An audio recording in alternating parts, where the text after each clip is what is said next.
Class 5-এর বাংলার শেষ যে পাঠটা আমাদের বাকি রয়েছে, বাংলা গদ্যাংশ মধু আনতে বাঘের মুখে, শিবশঙ্কর মিত্রের লেখা। মূল পাঠে যাওয়ার আগে লেখকের সম্বন্ধে যে অংশটা দেওয়া রয়েছে সে জায়গাটা তোমরা পড়বে, এটা তোমাদের পড়তে বললাম। এবং মূল পাঠ্যাংশটি লেখক শিবশঙ্কর মিত্রের লেখা সুন্দরবন সমগ্র গ্রন্থ থেকে গৃহীত, এই অবধি বলে রাখলাম। গল্পের নামেই পরিচয়, মধু আনতে বাঘের মুখে। এই নামটা দিয়ে কি বোঝাচ্ছে? এই নামটা দিয়ে সুন্দরবন অঞ্চলে মানুষদের যে জীবনের প্রতিকূলতা, নিত্য নৈমিত্তিক প্রতিকূলতা, সেটাকে বোঝানো হচ্ছে। অর্থাৎ সুন্দরবনে মানুষরা থাকে কুমির, বাঘ আর সাপ, এই তিনের সঙ্গে লড়াই করে। সুন্দরবনে সজনেখালি, গেঁওখালি, ঝড়খালি, গোসাবা, বাসন্তী, এই যে বিভিন্ন অঞ্চলগুলো, এই সমস্ত অঞ্চলগুলোতে যখন তখন যে কোনো গ্রামে বাঘ চলে আসে, বাঘের অপরিসীম উপদ্রব। নেক্সট হচ্ছে সুন্দরবন অঞ্চলে খাঁড়ি রয়েছে। খাঁড়ি মানে হচ্ছে নদীর মতন ছোট ছোট inlet water channel. Inlet water channel অর্থাৎ অন্তর্মুখী বা বহির্মুখীও হতে পারে,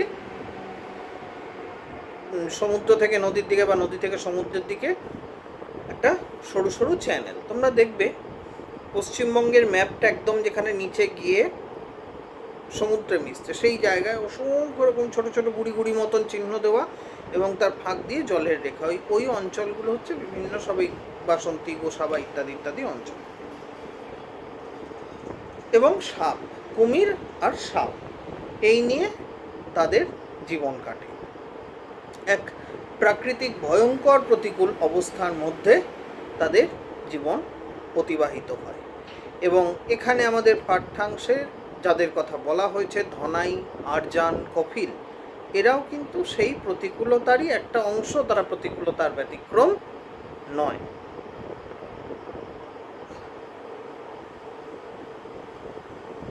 এদের এইসব অঞ্চলে চাষাবাদের কোনো বিশেষ ব্যাপার নেই, কারণ লবণাক্ত মৃত্তিকা। এখানে ম্যানগ্রোভ জাতীয় অরণ্য রয়েছে এবং এই জন্য একটি অবশ্যই একটি প্রাকৃতিক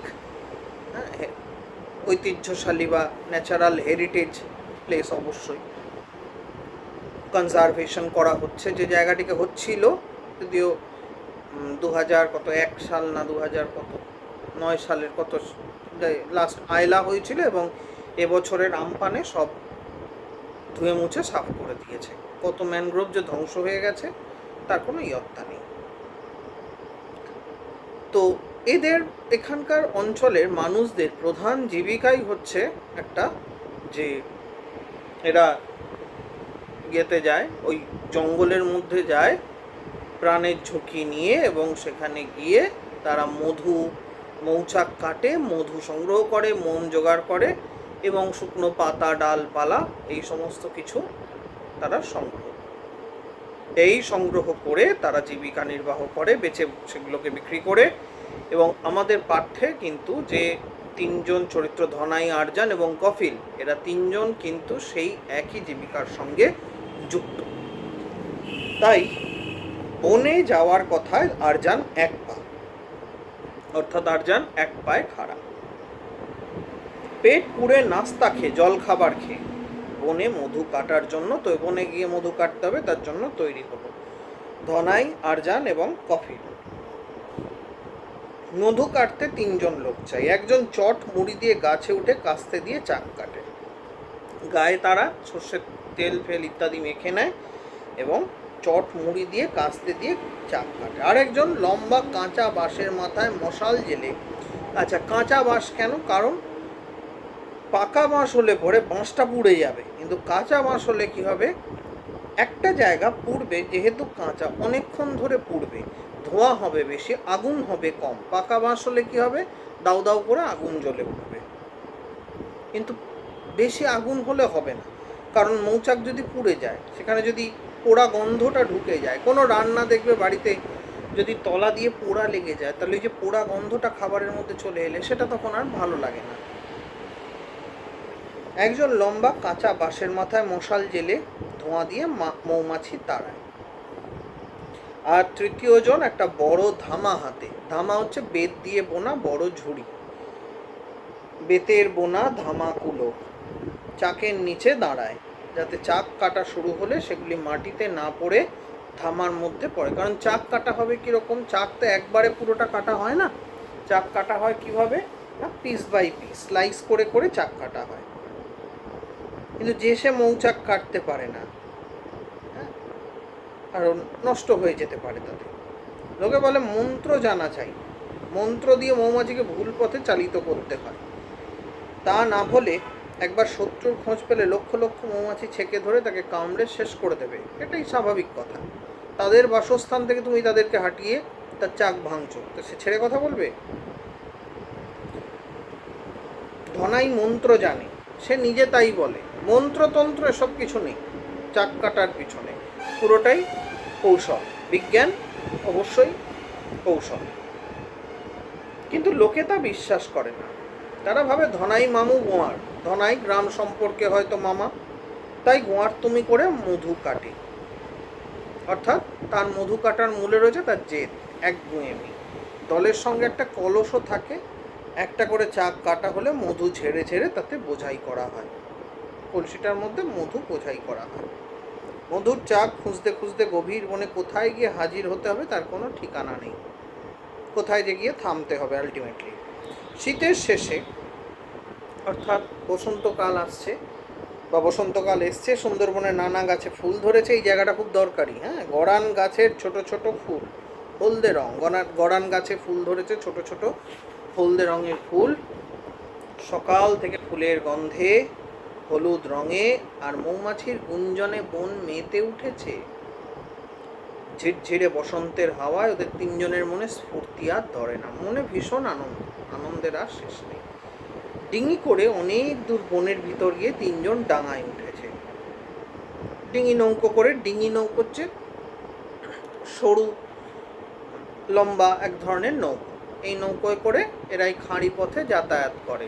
যেমন ধরো আমাদের ডাল লেকে এরকম যা মানে ডাল লেক ঘোরানোর জন্য একরকম নৌকো আছে, যেগুলোকে বলা হয় শিকারা। তারপর ভেনিস শহরটি পুরোটাই তো জলের ওপরে।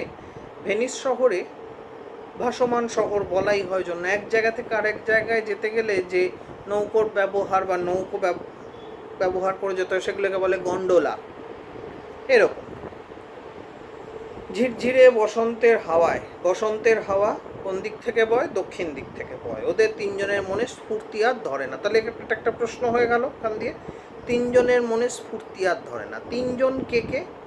তাদের মনে স্ফূর্তির কারণ কি? 1+2। ডিঙি করে অনেক দূর বনের ভিতর গিয়ে তিনজনে ডাঙায় উঠেছে। এই নদী সেই নদী করে করে গিয়ে তারা ডাঙায় উঠেছে। মনের আনন্দে একটার পর একটা মধুর চাক কেটে চলেছে। মধুতে কলস প্রায় ভর্তি হয়ে গেছে। মধুর চাক পেলে অবশ্য তিনজনের কাজ ভাগ করা আছে, কিন্তু তার আগে সবাইকে চাক খুঁজে বেড়াতে হবে। আগে চাকটা তো পেতে হবে। চাক খুঁজবার পন্থা হলো মৌমাছি ফুল থেকে মধু নিয়ে কোন দিকে ছুটে চলেছে তা লক্ষ্য করা। তাহলে সেই দিক থেকে দেখতে গেলে এই বসন্তকাল চাক ভাঙার জন্য সব থেকে উপযোগী, কারণ এই বসন্তকালেই ফুল টুল ফোটে বেশি। পিছু পিছু সেদিক যাওয়া, এভাবে খুঁজতে গিয়ে তিনজনের প্রায় একত্রে থাকা সম্ভব হয় না, এদিক ওদিক ছিটকে পড়তেই হয়, কারণ এক একজন এক এক দিকে লক্ষ্য রাখছে। তো সবাই তো এক মৌমাছির পিছনে ছুটবে না। তখন কিন্তু যখন এই ঘটনাটা, তখন তিনজন চলছে এক লাইনে। ধনাই সবার আগে, বাঁহাতে কাস্তে আর চট। তার বাঁহাতে রয়েছে কি একটা কাস্তে আর একটা চট। মাথায় মধুর কলসটা, মাথায় এসে ধরে রেখেছে মধুর কলস। ডান হাতে একটা মোটা লাঠি সাপোর্টের জন্য। সারা বনে শুলো হচ্ছে শ্বাসমূল। ম্যানগ্রোভ জাতীয় অরণ্যে গাছগুলো, মানে এই সুন্দরী, গড়ান, গেওয়া, এই সমস্ত গাছগুলো যেগুলো ম্যানগ্রোভ জাতীয় গাছ, তাদের বৈশিষ্ট্য হচ্ছে কি, তারা মাটির তলায় যে শেকড়টা যাচ্ছে, মাটির অভ্যন্তরে যে শেকড়টা যাচ্ছে, সেই শেকড় মাটির মধ্যে থেকে যথেষ্ট পরিমাণে অক্সিজেন বা এই ধরনের জিনিসপত্রগুলো পায় না। হ্যাঁ, যেহেতু লবণাক্ত মৃত্তিকা বেশি, তাই সেইটা প্রবেশ করে আবার ঘুরপথে মানে এরমভাবে গিয়ে আবার উঠে আসে। এবং সেই বনের মধ্যে দেখা যায় কি যে ছোট ছোট এরকম, হ্যাঁ, এতটা বা 1 ফুটের কাছাকাছি বা 1 হাতের মতন করে লম্বা লম্বা এরকম দণ্ডের মতন মাটিতে পোতা, কিন্তু আসলে ওগুলো হচ্ছে গাছের শেকড়, প্রধান মূলটা। এটাকে বলা হচ্ছে শ্বাসমূল বা নিউম্যাটিফোর বলে ইংরেজিতে, শুলো। সেই শুলো ডিঙিয়ে তার ফাঁকে ফাঁকে পা ফেলতে গিয়ে হোঁচট খাবার সম্ভাবনা, তাই হয়তো তাতে কলসটা পড়ে যেতে পারে। এবার সারাদিনের পরিশ্রম মাটি, কলসিটা পড়ে গেলে, তাই হোঁচট সামলাবার জন্য ধনাই একখানা লাঠি নিয়েছে। সামনে একটা ট্যাঙ্ক। ট্যাঙ্ক হচ্ছে কি একটা ল্যান্ড, একটা মানে স্থলভাগ, তার সামনেটা গিয়ে দুটো নদী বা দুটো সরু এরকম খাল মতন গিয়ে মিশছে দুদিক থেকে। তারপরে সেই খাল দুটো যে জমিটাকে কভার করে যাচ্ছে সেই জায়গাটা একটা ত্রিভুজাকার রূপ পাচ্ছে, তার মাথার দিকটা অগ্রভাগ, সেটাকেই বলা হচ্ছে ট্যাঙ্ক। এই যে দুটো ছোট নদী মিশবার ফলে একটা ত্রিভুজ খণ্ড তৈরি হয়েছে, এই ধরনের ত্রিভুজ আকারের জমির মাথা ট্যাঙ্ক বলে পরিচিত। ট্যাঙ্কের সামনে একটা গরান গাছ, পাশে হেদো বনের ঝোপ, এগুলো সব এক একটা ওখানকার গাছ। গরান গাছে মধুর চাক দেখে ধনাই ওদিকে চিৎকার করে বললো, আরে আরেকটা চাক পেয়েছি। বলেই একবার সেদিকে তীক্ষ্ণ দৃষ্টি দিয়ে পরমুহূর্ত হলো, না রে, এতে মধু নেই। কী করে বোঝে তারা মৌমাছি আছে কি না? হ্যাঁ, বা মধু থাকলে পর সেখান থেকে পড়ে, ওরা কালেকশন করে যেহেতু, ওরা যেহেতু মধু সংগ্রহ করে, ওরা নিশ্চয়ই জানে। ট্যাকের মাথার দিকে আর না এগিয়ে ধনাই বাঁ হাতে সোজা পথ ধরল, অর্থাৎ এই তো ট্যাকটা, এদিকটা সোজা গেলে সেদিকে না গিয়ে বাঁ দিকে গেল। এর মাঝে কপিল ও আরজানও এসে পড়ছে। আরজান বিশ্বাস করতে চায় না, বলে ধনাই মামু বললে কি হবে, মধু হলেও হতে পারে। বলেই আরজান এক থাবা কাদা তুলে গোল করে পাকিয়ে ছুঁড়ে মারলো চাক লক্ষ্য করে, অর্থাৎ সেই মৌচাকটার দিকে লক্ষ্য করে কাদার তাল ছুঁড়ে মারল। মধু থাকলে পড়বেই। মাটির তাল চাকের কোণে লেগে ঝপ করে পড়লো হেদো বনের ঝোপে। মধু পড়ল না, কিন্তু সঙ্গে সঙ্গে কয়েকটা মৌমাছি ওদের দিকে তাড়া করলো। ওরা পিছনে ছুটে ছুটে একটা ঝোপের আড়ালে পার। এদিকে ধনাই খানিকটা এগিয়ে এসছে, তার সামনে একটা 3-4 হাত চওড়া একটা শিশে, ছোট সরু খাদ। শিশে হচ্ছে সরু সরু খাদ। খাদ বলতে কিরকম, খানিকটা জল রয়েছে বা মাটিটা ওইখানে হয়তো বিভক্ত রয়েছে কোনো কারণে, লাফিয়ে পেরিয়ে যেতে হয়, এগুলোকে শিশে বলে। কলস মাথায় দিয়ে কি করে লাফ দিয়ে শিশে পার হবে, তাই তার সমস্যা। এমনি হলে তো কোনো অসুবিধা নেই, এক লাফে পেরিয়ে যেত। তার দীর্ঘ লাঠিখানা, এবার সে কি করলো, তার দীর্ঘ লাঠিখানা সাঁকোর মতো করে এপার ওপার ফেলে দিল, অর্থাৎ ওইটার ওপর পা দিয়ে সে চলে যাবে। এবার সামনের বাঁশের মতো সরু তবলা গাছটা ধরে, বাঁশের মতন সরু একটা তবলা গাছ রয়েছে, সেটা ধরে শিশে পার হওয়ার জন্য তৈরি হয়েছে। পার হয়ে কপিল ও আরজানকে ডেকে বলবে এমনি করেই পার হওয়ার জন্য, কিন্তু ওদের সাড়া পাচ্ছে না কেন, যে কোনো আওয়াজ নেই, শব্দ নেই, ভেবেই সে একবার পিছনের দিকে তাকাবার চেষ্টা করলো, কিন্তু তাকাবার অবকাশ ধনাই পেল না। লাইনটা তাক দিয়ে রেখো। বিকট হুঙ্কারে বাঘ ঝাঁপিয়ে পড়লো তার ওপর, ধনাইয়ের ওপর, মানে দ্য ফ্র্যাকশন অফ সেকেন্ড, মুহূর্তের ব্যবধানে বিকট হুঙ্কার দিয়ে বাঘ এসে ঝাঁপিয়ে পড়লো ধনাইয়ের ওপর। সেই প্রচণ্ড হুঙ্কারে বন কেঁপে উঠলো, থরথর করে কম্পিত হলো। আরজান ও কপিল ঝোপের আড়ালে হতভম্ব। আরজান ও কপিল ঝোপের আড়ালে সব দেখে ভয়ে সিঁটি এসে এক বিভৎস অবস্থা। তাদের আর কথা বলারও শক্তি নেই, নড়বারও কোনো শক্তি নেই, পালারও নেই, এগোবারও নেই। সামনে ওরকম একটা বাঘ, রয়্যাল বেঙ্গল টাইগার। হ্যাঁ, এখন এই পরিস্থিতিতে তারা নিজেদের বাঁচাবে না ধনাইকে বাঁচাবে, প্রশ্নই নেই। এদিকে ধনাইকে লক্ষ্য করে ঝাঁপ দিলেও বাঘের লক্ষ্যভ্রষ্ট হয়েছে। বাঘ গিয়ে বলল সেই তবলা গাছটার ওপর, যে গাছটা ধরে ধনাই শিশে পার হতে চেয়েছিল। ধনাইকে ডিঙিয়ে বাঘের মাথা ওই গাছটাতে ঠক্কর খেলো দুর্দান্ত বেগে, মানে ধনাইকে পার করে গিয়ে সে সেই তবলা গাছের ঠক্কর খেল। মাথায় আঘাত খেয়ে বাঘ উল্টে পড়ল শিশের ভেতরে। একদম সপাটে গিয়ে মাথাটা বাড়ি খেলো এবং সে শীষের মধ্যে উল্টে পড়ল, অর্থাৎ সেই খাত মতন যেটা সেটার মধ্যে পড়ে গেল। তবলা গাছটা বাঘের থাবা থেকে ধনাইকে বাঁচালো বটে, কিন্তু তাকে বাঘের লেজের বাড়ি খেতে হলো সপাং করে। বিরাট লেজ বাঘের, সেটা বাড়ি এসে পড়লো ধনাইয়ের ওপর। এখানটা থেকে কিন্তু একটা প্রশ্ন আসতে পারে, ধনাই কিভাবে বাঘের হাত থেকে বা অবধারিত মৃত্যুর হাত থেকে বেঁচেছিল। মনে রেখো, লেজের বাড়িতে তার মাথার মধুর কলস পড়ে গেল, বাঘও পড়লো শীষের গর্তের ভিতর, কলস ভেঙে পড়লো তার মাথার উপর। আর তো কলসি সে ব্যালেন্স করে রাখতে পারলো না, কারণ তখন আগে প্রাণ, আগে কলসি, আগে প্রাণ ন্যাচারালি। কলস ভেঙে পড়লো তার মুখের উপর, বাঘের সারা মুখে নাকে চোখে ছিটকে পড়লো মধু। আর মুখে মধু পড়তেই বাঘ চোখ মুখ কুঁচকে বেজায় ফোঁত করতে লাগলো, কারণ তার নাক মুখে গিয়ে মধু পড়ে, মধু চটচটে জিনিস। এইভাবে ধনাই প্রাণে বেঁচে গেল এবং সে যাত্রায় তার আর মধু সংগ্রহ করা হলো না। তাহলে এই পর্যন্তই হচ্ছে আমাদের টেক্সট। এর তো বোধহয় অনুশীলনী তোমাদের পড়া হয়ে গেছে। যাই হোক, টেক্সটটা বাড়িতে মাইনিউটলি পড়ো এবং পড়ে সেরকমভাবে তোমাদের যা যদি কিছু অসুবিধে থেকে থাকে সেটা আমাকে অবশ্যই বলো।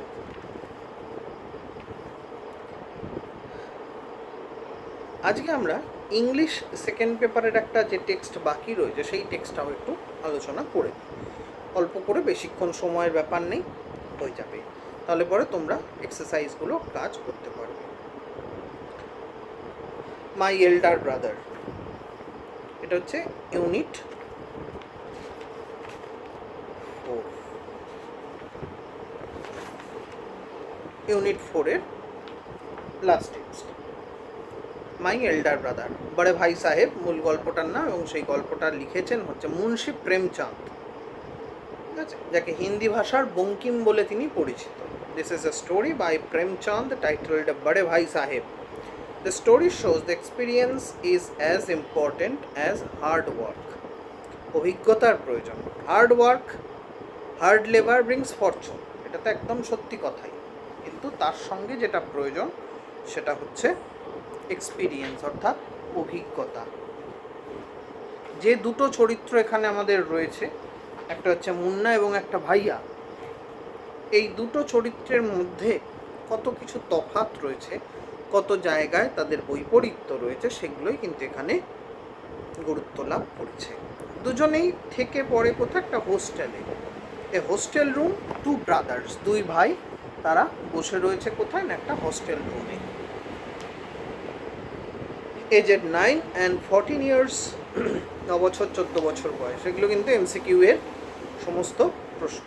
Sitting at a study table, the elder brother ভাইয়া ইজ রিডিং আ বুক, ভাইয়া বড়জন, বয়সে বড় ওল্ডার, আর সম্পর্কে দুইয়ের মধ্যে সম্পর্কে বড় হলে elder, is reading a book, and the younger one Munna is drawing pictures of birds and animals.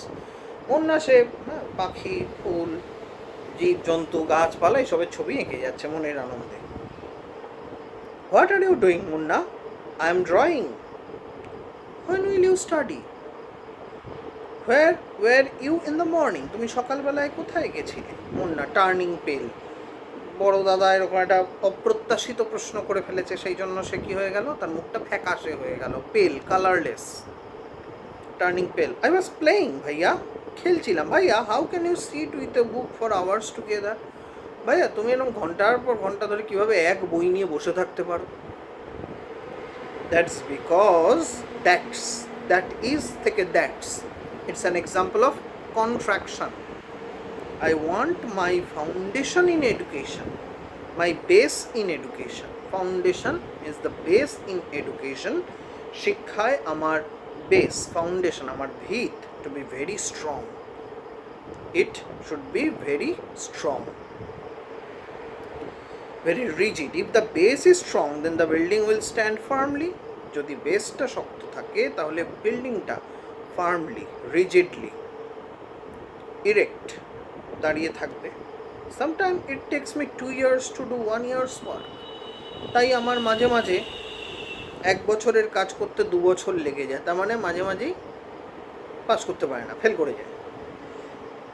এত এত ফাউন্ডেশন ভালো না। যে ফাউন্ডেশনে এক জিনিস পড়তে 2 বছর লেগে যায়, সেই ফাউন্ডেশন মানে ওটা নাই আর কি। ভাইয়া, you are 5 years older than I am.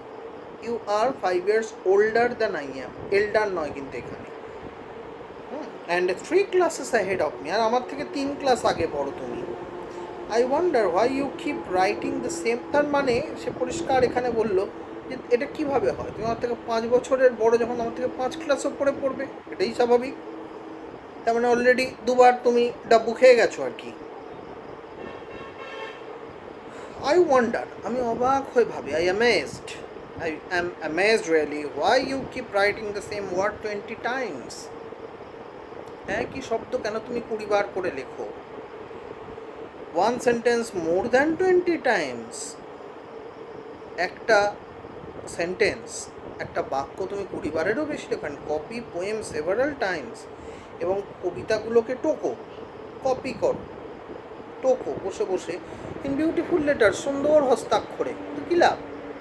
You know studying English is no child's play. না, তুমি দেখো ইংরেজি পড়া কিন্তু কোনো বাচ্চার খেলা নয়। One has to work very hard, has to labour hard in order to learn the subject. এই বিষয়টি শেখার জন্য। ইন অর্ডার টু মানে হচ্ছে পারপাসে, উদ্দেশ্যে। To speak or write English properly, ইংরেজি ভালো করে বলা বা লেখার জন্য tremendous effort is required. Tremendous, high, extreme, extraordinary. Tremendous effort, প্রচেষ্টা। Labour is required, is necessary. But the moment you get a chance, you run to the field. কিন্তু তুমি যেই মুহূর্তে একটা চান্স পাও, একটু সুযোগ পাও, তুমি মাঠে ছোটো। প্লে মার্বলস, গুলি খেলো। ফ্লাই পেপার কাইটস, ঘুড়ি ওড়াও। or sit idling away with your friends for fun. or sit, বসে থাকো। idling away, idle away মানে নষ্ট করা, অপচয় করা। ওয়েস্ট, WASTING, ওয়েস্টিং, অপচয় করা। with your friends for fun, মজা করে সময় অপচয় করো।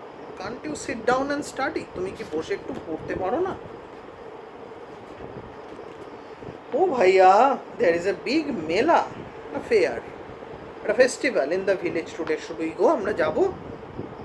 have you ever seen me going to a fair or going to watch a cricket or hockey match?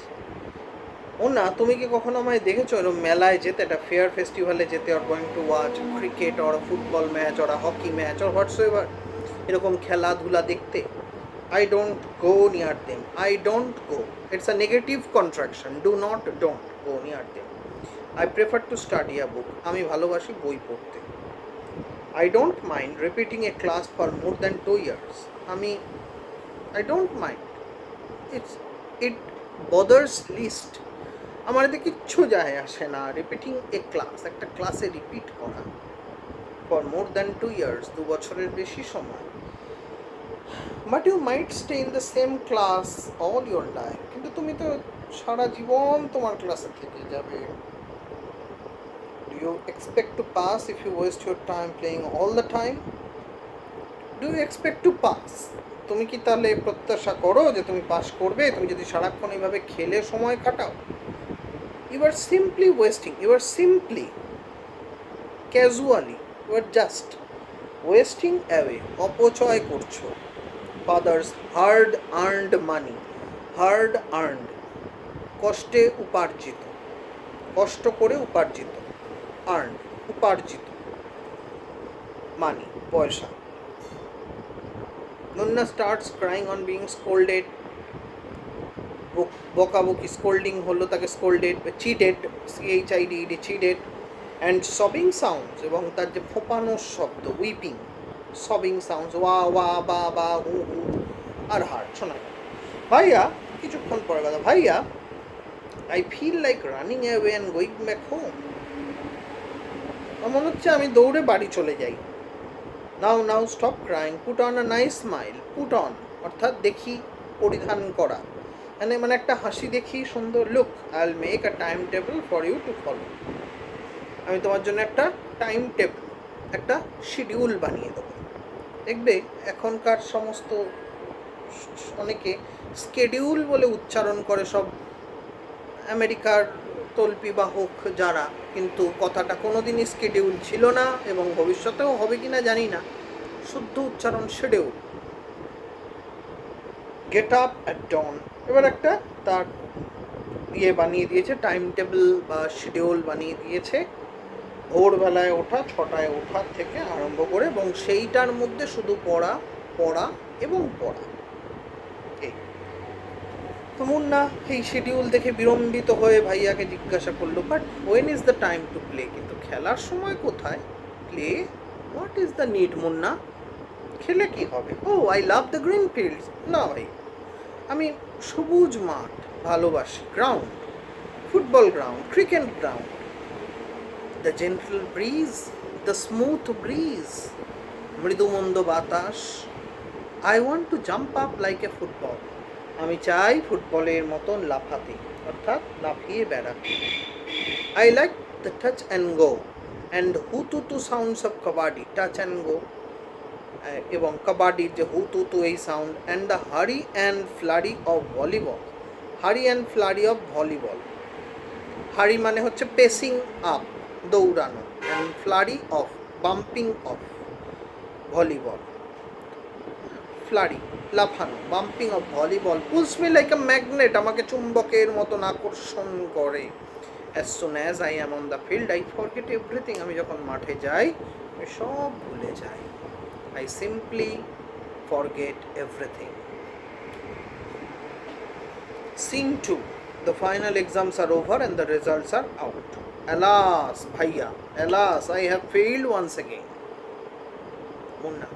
Oh, bhaiya, but I have passed and topped my class. শুধু pass করেনি, first হয়েছে, topped, topmost. But there is only 2 years difference between us. তোমার আমার মধ্যে শুধু 2 বছরের difference. ভাইয়া, but my dear brother, don't be so proud. Don't be so decideful. You have passed only one class and you think I am stupid and you are smart. এবং তুমি তার জন্য মনে করছো যে I am stupid. আরে stupid তো তুই বটেই। হ্যাঁ, তুই স্টুপিড না হলে বছর বছর মানে ক্লাসে আর কি ধরাম করে এরকমভাবে ফেল করে কেউ? স্টুপিড তো অবশ্যই। স্টুপিড মানে হচ্ছে কি brainless, full, and you are smart, intelligent. Once in a while in a gulli danda game you might get lucky. Gulli danda game you might get lucky, তুমি অবশ্যই লাকি হতে পারো, ফরচুনেট হতে পারো, সৌভাগ্যবান হতে পারো ডান্ডা গুলি game, and hit a goal, এবং গোলে আঘাত করতে পারো, but that doesn't mean you have mastered the game. কিন্তু তার মানে এই নয় যে তুমি গেমটাকে মাস্টারিং করে ফেলেছো, তুমি গেমটার ওপরে কন্ট্রোল নিয়ে এসছো। তোমার পুরো রকমের সেই গেমটার বিষয়ে তোমার you are experienced enough, you are commanding state. You have to work hard to be successful in life. তোমাকে কঠোর পরিশ্রম করতে হবে জীবনে সফল হবার জন্য। When you have to study a subject like algebra or geometry in higher classes, উঁচু ক্লাসে গিয়ে যখন তুমি algebra, geometry পড়বে, then you will understand the importance of hard work. তখন তুমি এই ইম্পর্টেন্স, এই কঠোর পরিশ্রম শিখবে। In geometry, if one rights ACD instead of ABC, একটা যে ট্রায়াঙ্গেলে ABC, এইভাবেই তো আমরা বাহুগুলোর নাম করে থাকি। সেই জায়গায় যদি ACB এইভাবে করে, তা সেটা কেটে দেবে। দ্য আনসার ইজ মার্কড রং। দেখো, ওই বিভিন্ন সর্বসমতার সূত্র পড়বে তোমরা, বা তোমাদের অঙ্কের মাস্টারমশাইকে জিজ্ঞাসা করলে বলবে। এটা আমার মানে মেমোরির থেকে বলছি, আমি হয়তো ভুলে গেছি কিছু বিভিন্ন রুল ছিল যেগুলো জিওমেট্রির ক্ষেত্রে। তার মধ্যে একটাতে SAS, সাইড অ্যাঙ্গেল সাইড, তারপর আছে AAS, অ্যাঙ্গেল সাইড। এবারে কেউ যেখানে SAS লেখার কথা, সাইড অ্যাঙ্গেল সাইড মানে SAS সূত্র অনুসারে, সেখানে যদি সে লেখে SSA, সাইড অ্যাঙ্গেল, সেটা কিন্তু কেটে দেবে। কারণ সূত্রটার নামই তাই, ঠিক আছে? In geometry if S instead of পরিবর্তে, পরিবর্তে, in lieu of, the answer is marked wrong. The examiner will not spare you, will not leave you, তোমাকে ছেড়ে কথা বলবে না। They want you to learn word by word from the textbooks, তারা চান কি তুমি টেক্সট বই থেকে ওয়ার্ড বাই ওয়ার্ড তুমি পড়ো।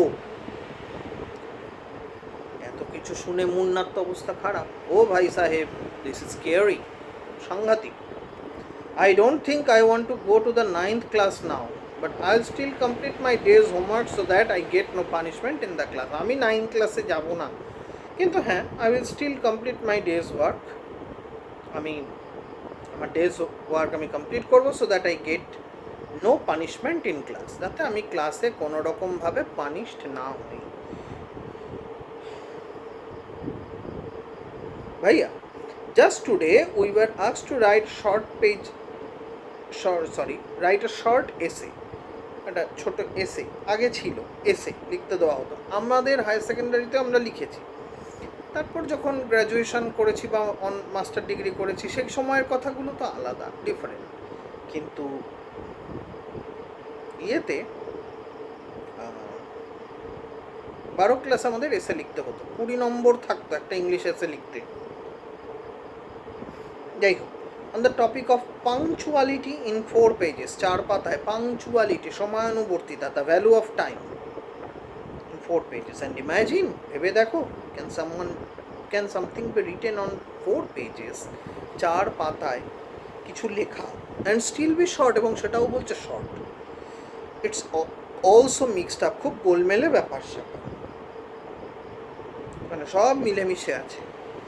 না, থিঙ্কিং অ্যালাউড, জোরে জোরে ভাবছে, থ্যাংক গড, হে ঈশ্বর, it's time for school or else the scolding would have gone on and on. হে ঈশ্বর, স্কুল আছে, নাহলে বড় ভাইয়ের এই লেকচার চলতেই থাকবে, চলতেই থাকবে। Scene 3. Now the text has a difference, a bit change. The results were out once again, আবার রেজাল্ট বেরোলো, and happened that Munna passed and ভাইয়া failed again. মুন্না পাস করলো এবং ভাইয়া আবার দাঁড়াম। ভাইয়া was really upset, disappointed, frustrated. Munna was also sad seeing his brother so unhappy. মুন্নারও খুব দুঃখ হলো তার ভাইকে যখন সে দেখলো এতখানি mournful, gloomy দেখে। ভাইয়া নাও বিকেমস জেন্টলার উইথ মুন্না, এবার ভাইয়া মুন্নার সঙ্গে কী হয়েছে, জেন্টল, পোলাইট হয়ে গেছে অনেক। মুন্না বিকেম নটিয়ার, মুন্না এমনিতে দুষ্টু, হ্যাঁ, সে আরও নটি হয়ে উঠলো। Because of this and studied even less than before, আরও কম পড়াশোনা করতে লাগলো Munna. Talking allowed, I am lucky, I can pass easily, আমি খুব চট করে পাস করে যাই। এটা খুব সাংঘাতিক জিনিস। কোনো ছাত্র যদি বুঝতে পেরে যায়, একবার যদি সে ভেবে নেয় যে তার পাস করা বা তার কোনো কিছুর মধ্যে খুব কঠিন কোনো ব্যাপার নেই, তাহলে তার সর্বনাশ আর মা সরস্বতীও আটকাতে পারবে না। কম বোঝা ভালো, বেশি বুঝে গেলে তখন আর তার কিছু হয় না। আমি দেখবে তোমাদেরকে মাঝে মাঝে বকাঝকা করি বেশি বোঝার জন্য, কারণ তোমরা যতটুকু শিখেছো আগে ততটুকু ঠিক মতন গ্রহণ করতে শিখতে হবে। আমি যতটা জানি আমি ততটাই বলবো, আমি তার থেকে বেশি ভাবতেই পারবো না, বলা তো দূরস্থ। তোমাদেরও ঠিক তাই, এবং সেটার জন্য একজনকে রিলাই করতে হয়। I need not study so hard, আমার এত বেশি পড়াশোনার দরকার নেই। Now I can play games with my friends and fly kites, but I should still be careful that ভাইয়া does not see me flying kites. কিন্তু আমাকে খুব সচেতন থাকতে হবে, অ্যাওয়্যার থাকতে হবে, কেয়ারফুল থাকতে হবে, যাতে ভাইয়া আমাকে ঘুড়ি না ওড়াতে দেখে। One day a kite is flying slowly downwards, একটা ঘুড়ি নেবে এলো। Munna starts running in order to grab ইট, সেটাকে সিজ করা, ACIZD, সিজ, গ্র্যাব করা, দখল করা। Suddenly he comes face to face with ভাইয়া, আর যাহা তো ঘুড়ি ধরা একদম ভাইয়ার সঙ্গে। ভাইয়া ক্যাচিং হোল্ড অফ মুন্নার হ্যান্ড, মুন্নার হাত ধরে, aren't you ashamed to be playing kites all day long? স্বভাব যায় না মোলে, অভাব যায় না ধুলে। পরপর 2 বছর ফেল করেও ওর পাল্টানো না। আর্নট, ও ভাইকে বলছে, আর্নট ইউ অ্যাশেম, তুমি লজ্জিত নও to be playing kites all day long? Don't you realise that now you are in the 8th class and are not studying in a lower class? তুমি কি এখন বুঝতে পারছো না যে তুমি এখন ক্লাস 8-এ পড়ছো আর নিচু ক্লাসে নেই? If you think that I am just one class ahead of you and I can't say anything, you are wrong. তুমি যদি মনে করে থাকো আমি তোমার থেকে মাত্র 1 ক্লাস ওপরে আছি, that's why I can't say you anything, you are wrong. তুমি কিন্তু ভুল করছো। I am 5 years older than you are. আমি তোমার থেকে 5 বছর বয়সে বড়, and will always be, এবং তাই চিরকাল থাকবো। Understanding does not come from only from reading books. এই উপলব্ধিটা দরকার ছিল ভাইয়ার। আন্ডারস্ট্যান্ডিং অর্থাৎ উপলব্ধি, realisation, doesn't come from only reading books. শুধু বই পড়ে আসে না। লুক অ্যাট মা অ্যান্ড বাবা। মা has never gone to school, মা কখনো স্কুলে যাননি। বাবা has only passed 5th class, আর বাবা শুধুমাত্র 5ম শ্রেণী পাস করেছেন। রিয়েলি ভাইয়া, is that true? Yes, there are 1,000 things that they know more than you or me. কিন্তু এমন হাজার জিনিস আছে যা তারা তোমার আমার থেকে অনেক বেশি জানে। And even if we have studied the wisdom of the whole world, আমরা যদি সারা পৃথিবীর সমস্ত জ্ঞান জড়ো করে ফেলি, মা অ্যান্ড বাবা will always have the right to explain to us and correct us. বাবা মায়ের সবসময় সে ক্ষমতা থাকবে আমাদেরকে বোঝানোর, আমাদেরকে শুধরে দেওয়ার। Now what you do if I were to fall? I were কথাটা বোঝানোর অর্থাৎ সম্ভাবনা বোঝাতে। টু ফল সিক টুডে, তুমি কি করবে আমি যদি অসুস্থ হয়ে পড়ে? আই ডোন্ট নো ভাইয়া। আই উড টেল বাবা and he would rush to the hostel. আমি একটাই কাজ করতে পারি, আমি বাবাকে জানাতে পারি এবং তিনি হোস্টেলে ছুটে আসবেন। I expected that answer. আমি এই উত্তরটাই আমি ঠিক এক্সপেক্ট করেছিলাম, প্রত্যাশা করছিলাম। নাও বাবা উড নট গেট আপসেট, তিনি কিন্তু আপসেট হবেন না, তিনি কিন্তু ডিসঅ্যাপয়েন্টেড হবেন না। He would first try to find out what was wrong, তিনি চেষ্টা করবেন কি হয়েছে বোঝা। উড কল আ ডক্টর, এবং তারপর তিনি ডাক্তারকে ডাকবেন। বাবা would know exactly what to do, বাবা জানেন ঠিক কী করতে হবে। দে হ্যাভ মোর এক্সপিরিয়েন্স দেন আস, আমাদের থেকে তাদের অভিজ্ঞতা অনেক বেশি। Munna with tears in his eyes, ভাইয়া I am sorry, what you say is true, I am sorry, what you say, তুমি যা বললে কথাগুলো ঠিক। ভাইয়া হাগস মুন্না লাভিংলি, এমব্রেস জড়িয়ে ধরা, লাভিংলি, ডিয়ারলি, ফন্ডলি। ভাইয়া I also like to play and fly kites, but if I also play then how can I watch out for you? আমি কীভাবে তোমায় খেয়াল রাখবো? ইউ আর মাই রেসপন্সিবিলিটি, তুমি হচ্ছে আমার দায়, দায়িত্ববোধ, লয়ালটি, আমার রেসপন্সিবিলিটি, আমার সবটুকু, লায়াবিলিটি। আই লাভ ইউ ভাইয়া, আমি তোমার সত্যিই খুব ভালোবাসি। তাহলে আমরা টেক্সটটা এই অবধি পড়লাম। কাজ দেখা যাক, তোমরা খেয়াল রেখো, আমি কাজ বলে দেবো। তো পেজ 75-এর 1 আর পেজ 76-এর 2 আর 3 এইটা একটু করে রেখো, ব্যাস। তাহলে মোটামুটি এইভাবে পড়ো, কিছু অসুবিধা হলে আমায় জানিও। ভালো থেকো সব।